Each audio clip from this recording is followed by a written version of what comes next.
이번 시간에는 상형문자와 파자 분석법에 관해서 보다 좀 더 세밀하게 추적해보는 시간을 갖도록 하겠습니다. 상형문자라고 하는 것은 한자를 구성되어지는 한자를 만들기 위해서 필요한 6가지의 원리, 다시 말해서 육서 중에 하나로 취급되는 거죠. 실제로 파자 분석법을 분석하는 과정에서 상형문자냐, 치사냐, 회의냐, 형성이냐, 전주냐, 가차냐 이렇게 분류하여 이해하는 것은 크게 중요하지는 않습니다. 단지 육서에 의해서 한자가 만들어졌다는 원리가 중요한 것이지 이 글자가 상형문자냐, 회의문자냐, 머리 아파하면서 이것을 굳이 구분할 필요는 없다는 뜻입니다. 그러면은 첫 번째 상형문자에 대해서 굳이 가장 먼저 설명을 해 보려고 하는 이유는 뭐냐면은 파자 분석법을 하려면은 한자 부수 214자, 적어도 214자를 정확하게 기억하고 쓸 줄 알아야만이 이게 파자 분석이 가능하다는 얘기입니다. 그런데 상형문자에 대해서 214자 부수 중에서 175자 내지 6자가 상형문자라는 거죠. 그 비중을 해보면 82%입니다. 100개 중에 82개가 뭡니까? 상형문자라는 거죠. 해서 상형문자라는 얘기를 먼저 했고요. 그 다음 4급 기준, 4급은 우리가 지정하는 천자입니다. 천자 중에서 상형문자가 차지하는 비중은 131자. 그러면 천자 중에 131자니까 13.1%죠.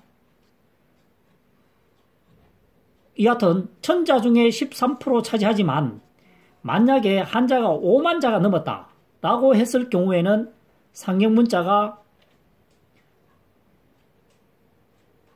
약 3% 정도밖에 안 될 겁니다. 왜냐?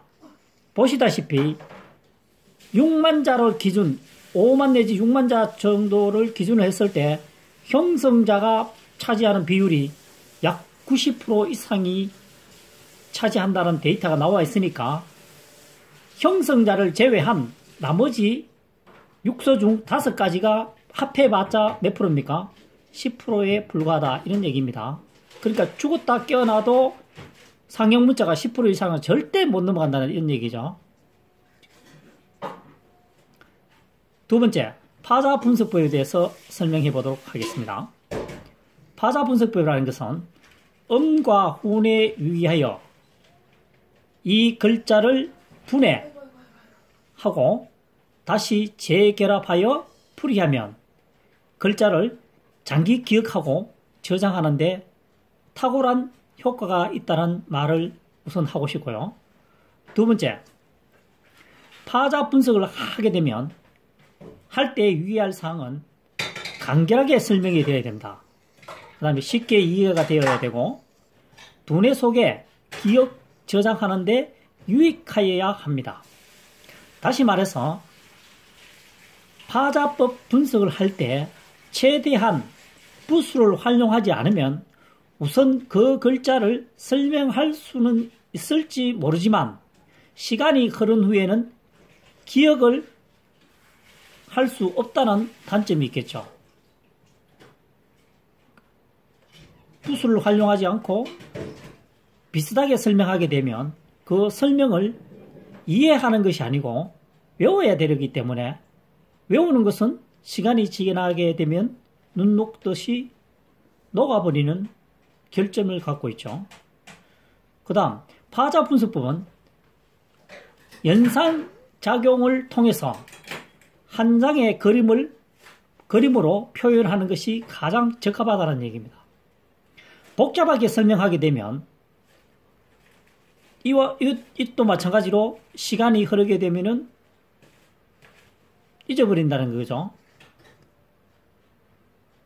각골 문자나 상형 문자라 하더라도 여기에 의존하지 않고 이 수천 년이 흐른 이후 지금 현재 지금 시점 같으면 2018년이겠죠.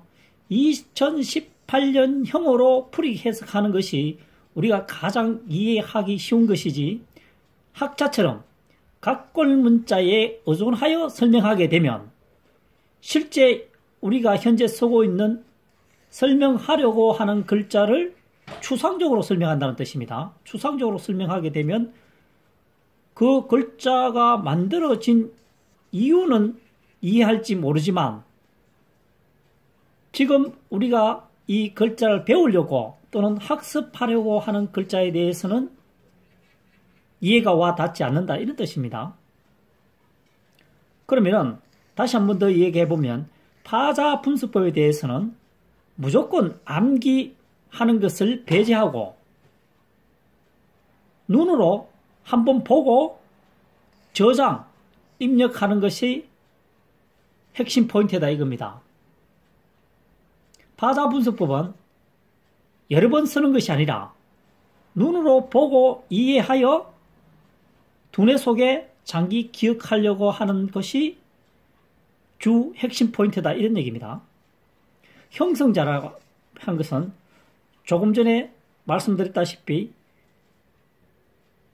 모형 형자, 소리 형자죠. 그래서 뜻과 소리로 결합된 글자를 말하는데 이 형성자라는 것이 6만 자 글자 중에서 약 90%가 차지한다는 것입니다. 전체 한자에.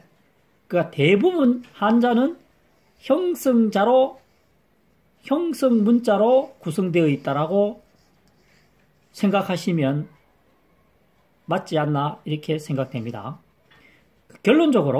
결론적으로 파자 분수법에 대해서 설명하려고 하는